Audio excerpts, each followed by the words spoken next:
যাব জগন্নাথের স্নানযাত্রায়। তো চলো তোমাদের সাথে শেয়ার করি যে ওখানে গিয়ে কী কী করলাম। তো আমি এখন প্রায় চলে এসেছি এখানে। তো এসেই দেখলাম এখানে নাম গান হচ্ছে।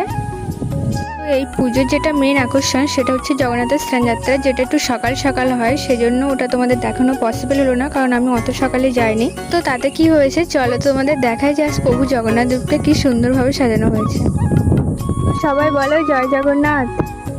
এখানে জগন্নাথ দেবকে এত পরিমাণে মালা দেওয়া হয়েছিল যে মুখটাই ভালো করে দেখা যাচ্ছিল না। সে যাই হোক, আমার সাথে সাথে তোমাদেরও জগন্নাথ দেবের দর্শনটা হয়ে গেল।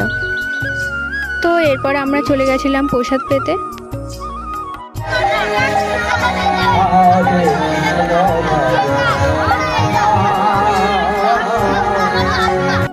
তো এখানে ফার্স্টে থালা গ্লাস দিয়ে দিল, তারপর দিয়েছিল সাদা ভাত, তো তারপর ছিল ডাল, আর তার সাথে ছিল কুমড়ো আলু সয়াবিনের তরকারি, তারপর ছিল আলুর তরকারি, আর সবশেষে ছিল পায়েস, যেটা আমার খুব প্রিয় একটা খাবার।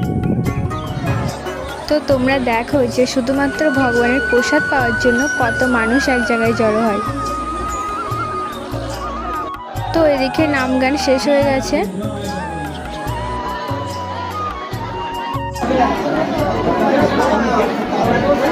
তো এরপর আমি যাচ্ছি বাড়িতে। আর এটাই ছিল আজকের ফুল ভিডিও। জানি হয়তো অনেক ভুল ভ্রান্তি হয়েছে, তবুও যারা ধৈর্য ধরে পুরো ভিডিওটা দেখলে তাদের মন থেকে জানাই অসংখ্য ধন্যবাদ। আর যদি তোমাদের ভিডিওটা একটুও ভালো লেগে থাকে তাহলে অবশ্যই লাইক কমেন্ট করে যেও। দেখা হবে নেক্সট কোনো ভিডিওতে।